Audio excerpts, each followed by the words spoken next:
All right, class. First off, as always, good day. I'm glad you're here. So today we're going to be looking at the very beginning of our country, how it came to be, important documents that came up, and where our framers and our founding fathers basically got their ideas from. Some people tend to think that, hey, these guys thought of this stuff on their own, and in reality, no, they didn't. They looked at other important documents in the past.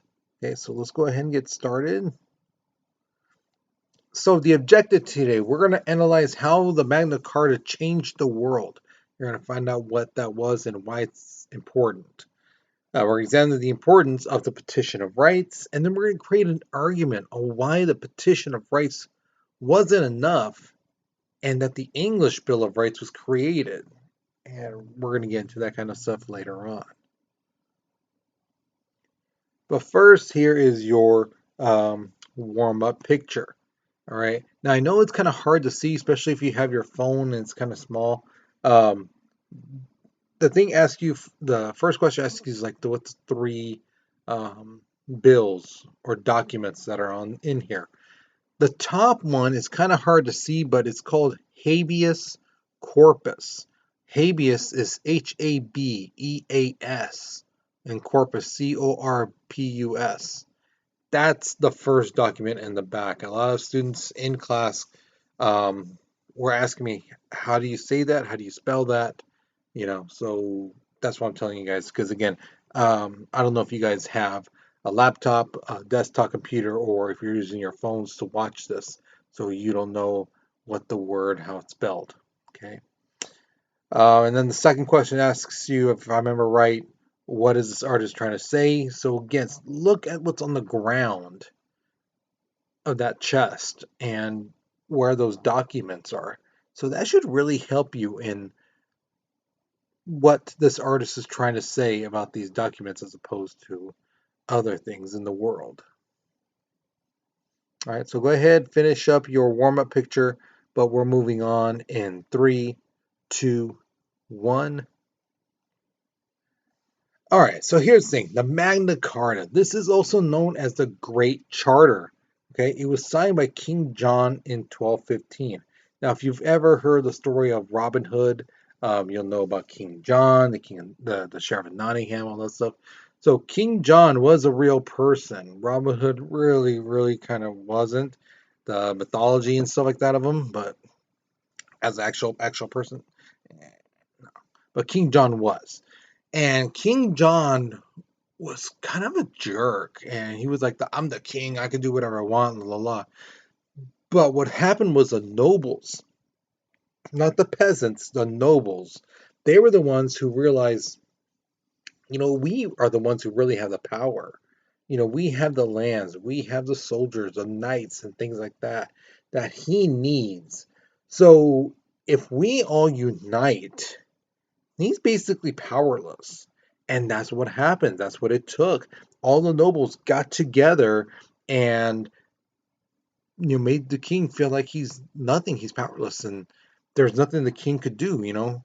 So originally the Magna Carta was rights that were for the nobles, not for the peasants. The peasants were like, well, forget them. But as time went on, people kind of forgot that these laws were for the nobles only, and it spilled down to the peasants. So the peasants then were able to take advantage of these rights. They were protected from unjust punishments. They couldn't be arrested just because they had brown hair. They couldn't lose their life, freedom, or property, except if the law says that's what it is. You know, so instead of, hey, you stole some bread, you're gonna get killed for that. No, no, no. If the law says if you steal something like bread or whatever, you have to either pay for it back, work it off, things like that. Then that's that. It's not like the king could say, "Oh, kill them because they stole some bread." No, that's not what the law says. So that's the Magna Carta. It's the first set of laws that limits the power of the king. Okay, this is the first time in the history of the world that the king's power is limited by law. So 1625, Charles the First comes up, and Charles the First is even more of a major jerk than King James. He basically says like, well, that Magna Carta doesn't apply to me. I'm the king. So what he does is when he takes power, he dissolves Parliament, which is the Congress in England at the time, and he places soldiers in people's homes and basically tells them, "You're taking care of them, give anything they want." And also, the soldiers kind of acted like spies for the king. So if the people were saying stuff, saying like, "Ah, you should revolt against the king," those soldiers would then tell their commanders. The commanders would then tell the up and ups, and it finally get to the king. The other thing that happened was that the king declared martial law. Now, if you don't know what that means, it's basically a military quarantine. So think of like a town like Fresno. The border areas of it, there'd be soldiers, there'd be like barbed wires, things like that, helicopters, tanks, all that stuff, and there'd be soldiers in the town making sure everything's running hunky dory. If they set a curfew, which they usually tend to do, which let's say 7 o'clock, if you're caught afterwards, they get arrest you, they detain you, things like that. So that's what he does. Again, it took the nobles to unite to finally break Charles the First down. And in 1628, he does that. He says, okay, fine, what does it take for things to get back to normal? They basically told him, put Parliament back. And we want you to sign these petition of rights. Now, what does these things say? Well, the king could not collect taxes without Parliament's consent. So if the king says, I want to raise taxes on everyone owning more than 5 horses, Parliament had to give the okay. If they said yes, cool, then fine. But if they said no, then no. End of story. The other one, they couldn't imprison somebody without just cause. So the king couldn't arrest somebody just because they were named Ted. No. There has to be a legitimate reason. They had to have broken the law or committed some type of form of treason, things like that, in order for that person to be put in prison. And even then, there had to be proof. No more soldiers staying in the houses of people without the permission of the owners. So if they try to force, hey, the soldier's going to stay here, you're going to take care of them, the people can say no. If they said yes, then that was one thing. But if they said no, then that's it. Close the door, end of the story. No retaliation, no bad things happening to the people. And the last one is the king could not declare martial law unless the country was at war. And if those soldiers, if they do declare martial law, those soldiers are to protect the town, not police the people and basically make them feel like prisoners in their own home. Okay. So here's your first question. Of the four rights, which one do you feel is the most important and why? That the king can't collect taxes without parliament's consent, that the people who are in prison, they are imprisoned, but there has to be a reason for it. No more soldiers staying at the house without the owner's consent, or no martial law unless the country's at war. So which one of those four do you feel was the most important one? Like, hey, it's a good thing these people had this right. Okay. There's a writing problem on the bottom. Use that to help you out. Okay. But we're moving on in 3, 2, 1. All right. So here's the thing 1688, King James II. This guy was really much of a jerk. But the thing is, he was really bad to the point where Parliament basically removed him and said, dude, you suck. Get out of here. The next one in line was King William III and Mary II, that's them right there in the picture. They replaced him.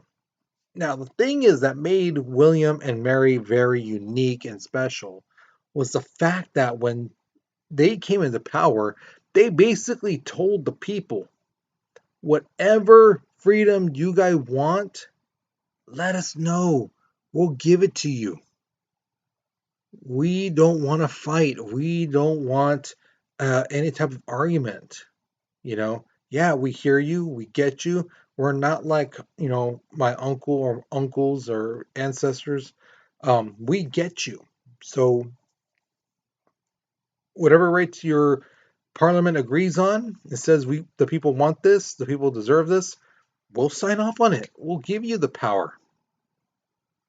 No fuss, no muss, no argument from us. And if you don't like it, return in 30 days. No problem. This is known as the Glorious Revolution. No gunfighting, no sword fighting, no any type of, battles going on, none like that. It was just, here's power. If you guys want it, just let us know what you guys agree on. Y'all have to agree on it. It just can't be one person saying we have to have this right, another person saying this. No. If your parliament all agrees and votes on it, then you guys will have that power. And the people took advantage. They said, okay, cool, honestly, awesome, thank you. Still to this day, William III and Mary II are still favorably looked on because of this event. And this is honestly one of the first times in the history of the world that people of power, king and queen, give up their power with no fight.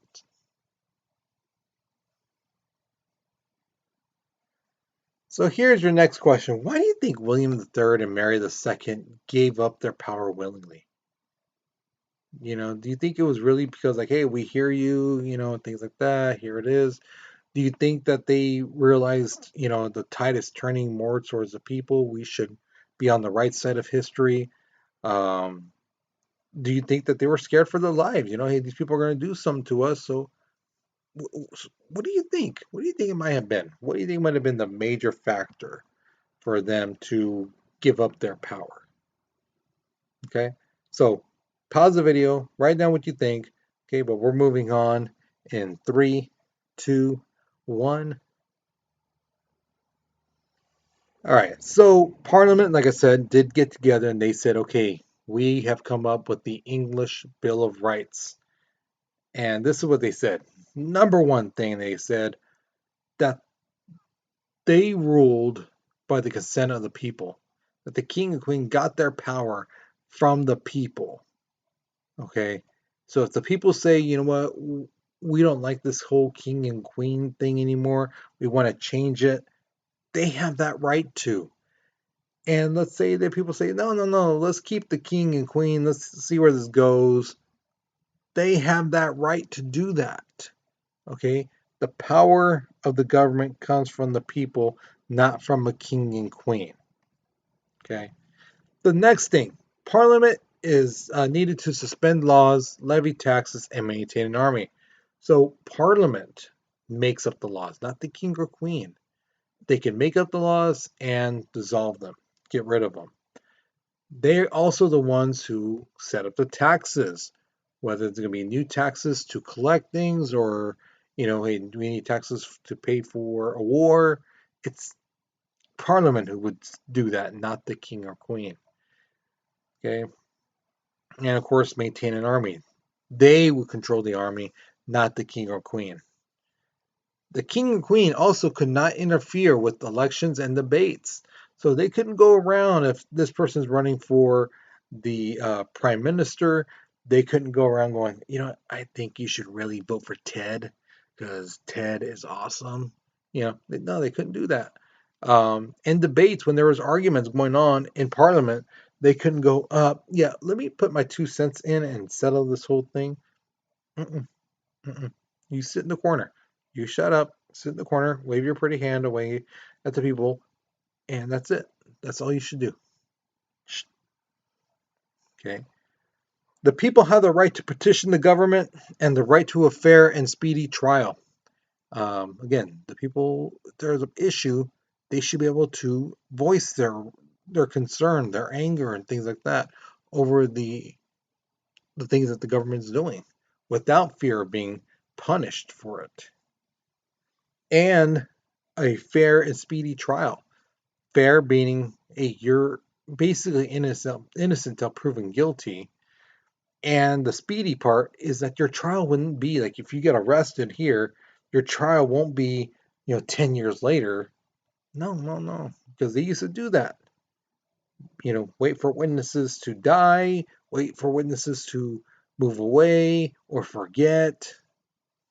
So no, no, no. Couple months at the most, and then you get your trial, and there you go. The last thing, people would not be subject to any type of cruel and unusual punishment. So no more torture. Um, if you learned about the Inquisitions back in your world history class, that's awesome. If you didn't, they would torture people different ways. Besides, like I always give the example, ripping off your fingernails and toenails. No, they would do also is string up people to horses, their arms or legs to horses, and barely give them a little tap. So the horses, remember, these are heavy animals that are very strong, and they would kind of walk and they would rip the people's arm socket out of their socket really, and the arm would just come undone, but yet the skin would be stretching and stretching and stretching. It was torturous. And then they would bring the horses back while the person's arm is out of its socket, their hip is pulled out of its socket as well, you know, and it was just torturous. That type of treatment, they said no more. All right, so here's your next question. Do you think right now in this world we live in, do you think there's any president, king, queen, leader who'd be willing to give up their power right there and then because the people wanted it? What do you think? Just because the people say, we demand this, we want this, right? We want you to give up this power. Is there any president, king, queen, or leader you would think in this world right now we live in who would give that up just because the people say they want it? What do you think? All right. So pause the video, but we're moving on in three, two, one. All right, so now we've come to the exit ticket. Remember, you're only going to pick one question to answer. Okay.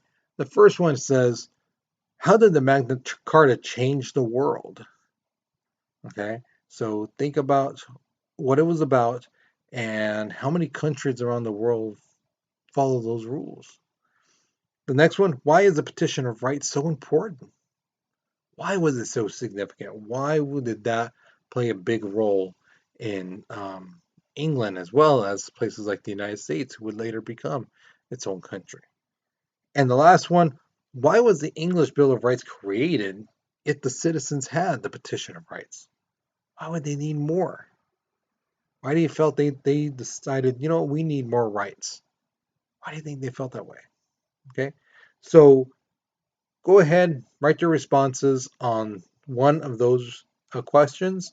Um, Again, once you're done with this video and you finish all the questions, you are done for this lesson. Hopefully you guys learned something new. I hope you really enjoyed this class. So you guys, you take care, you be safe, and I'll see you guys later, all right?